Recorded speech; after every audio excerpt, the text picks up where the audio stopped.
کہ یہ دعا کے بارے میں بعض لوگ جو ہے نا جو دنیا پرست لوگ ہیں تو وہ لوگ بولتے ہیں کہ اے اللہ تعالیٰ ہم کو جو کچھ بھی دینا ہے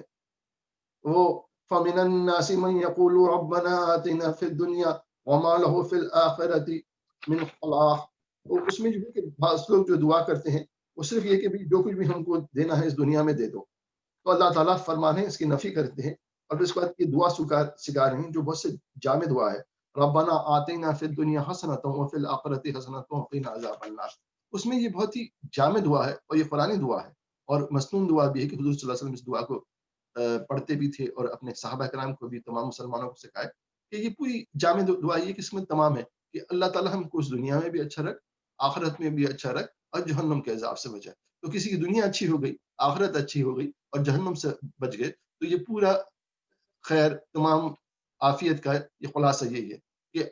اور اس میں یہ چیز ہے کہ ہمارے پاس مذہب میں رہبانیت کا تصور نہیں ہے کہ بعض لوگ جو ہے نا جیسا بعض مذاہب میں ہے کہ اگر اللہ کو پانا چاہتے ہو تو دنیا کو چھوڑ دو، جنگل بیابان میں جا کے بس جاؤ اور اس کے اندر جو ہے ترک دنیا کا تصور نہیں ہے. تو جو ربنا آتینا فی الدنیا حسنۃ وفی الآخرۃ حسنۃ وقنا عذاب النار اس بات کی نشاندہی کرتا ہے کہ ہم اچھی دنیا کے اور اچھے آخرت کے طالب ہیں اور سب سے بڑھ کے کہ ہم جہنم سے اللہ تعالیٰ پناہ مانگتے ہیں کہ اللہ تعالیٰ ہم کو جہنم کے عذاب سے بچا. اور یہ چیز پوری وہ ہے کہ آپ دنیا میں بھی آپ سب سے بڑی بات کہ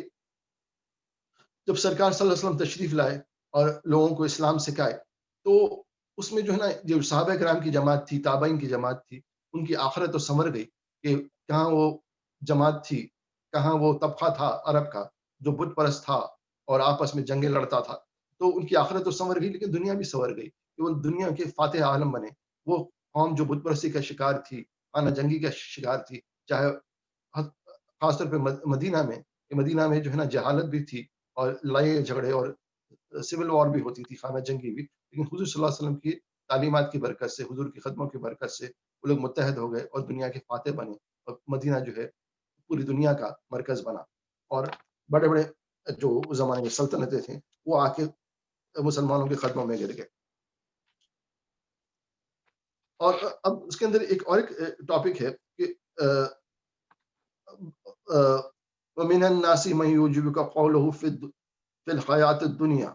اور بعض لوگ ایسے ہیں کہ اس میں جو چرب زبان لوگ ہیں یا اچھے اوریٹر ہیں تو وہ لوگ کیا کرتے ہیں کہ کس طریقے سے مینیپولیٹ کرتے ہیں. تو عرب میں اس زمانے میں ایسے لوگ موجود تھے جو اپنی شعلہ بیانی کے ذریعے، اپنی جو ہے اوریٹری کے ذریعے، اپنی شاعری کے ذریعے، کیونکہ شاعری جو ہے نا قدیم عرب کے اندر ایک بہت ہی اہم جو ہے نا وہ تھا، میڈیا تھا. اس کے ذریعے جو ہے نا شاعر کیا کرتے تھے اپنے قبیلوں کو جنگ کے لیے اکساتے تھے اور ان کو جو ہے نا یہ موٹیویشنل، جس طرح آج کل اسپیکر ہوتے ہیں اس زمانے میں موٹیویشنل جو ہے نا پوئٹس ہوتے تھے یا موٹیویشنل شاعر ہوتے تھے. تو اس میں جو ہے نا اللہ تعالیٰ فرما رہے ہیں. اور آج کل بھی آپ یہ دیکھیے کہ جو پروپیگنڈا ہے کہ پروپیگنڈا اسی طور پہ کام کرتا ہے کہ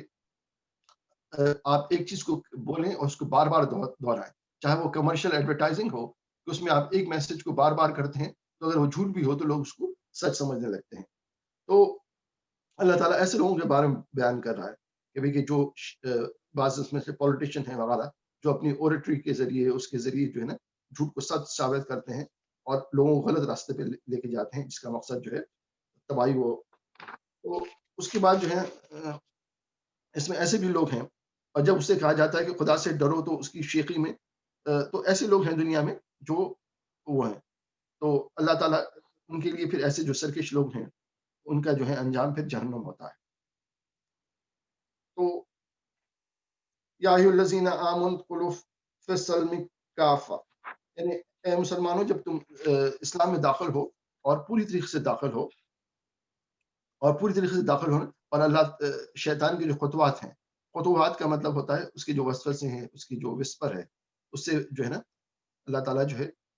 کی پناہ مانگنا چاہیے. اور بے شک وہ ایک کھلا دشمن ہے. تو شیطان بھی اسی طریقے سے کام کرتا ہے اس طریقے سے آج کل کے دور میں پروپیگنڈا ہوتا ہے کہ جس میں جھوٹ جو ہے صحیح ثابت ہوتا ہے، غلط بات صحیح ثابت ہوتی ہے. اور ایسے لوگوں کے لیے یہ کون لوگ کرتے ہیں جو اچھی اوریٹری کرتے ہیں، جانتے ہیں، اچھی باتیں کرتے ہیں جن کا ظاہر جو ہے بڑا ہی میٹھا ہوتا ہے، لیکن جو ہے ایسے تو شیطان بھی اسی طریقے سے کام کرتا ہے کہ شیطان جو ہے بری چیز کو بھی ایک فحاشی کی بات، گندی بات کو ایک اچھی طریقے سے بات کر کے اس کو پیش کرتا ہے۔ تو پھر اللہ تعالیٰ آخری آیت میں اس کو وہ کر رہے ہیں کہ بھی لوگ جو ایسے لوگ شیطان کی پیروی کرتے ہیں، تو وہ کس بات کا انتظار کریں؟ اس بات کا انتظار کریں کہ اللہ تعالیٰ کی طرف سے عذاب آئے اور اللہ تعالیٰ کے جو فرشتے ہیں آ کے ان کو ان کے فکر کردار تک پہنچائیں، اور اللہ تعالیٰ جو ہے سب کا جو امور ہے اس کا جو ریٹرن ہے، یعنی جتنے بھی افیئرز ہیں اس کا ریٹرن صرف اللہ ہی کے پاس ہے۔ تو انشاءاللہ ہم اس کو یہاں پہ رکھتے ہیں، تو آپ حضرات میں سے کوئی بھی پہلی بات میں پھر معذرت چاہتا ہوں کہ آنے میں مجھے دیر ہو گئی، اور مجھے خیال نہیں رہا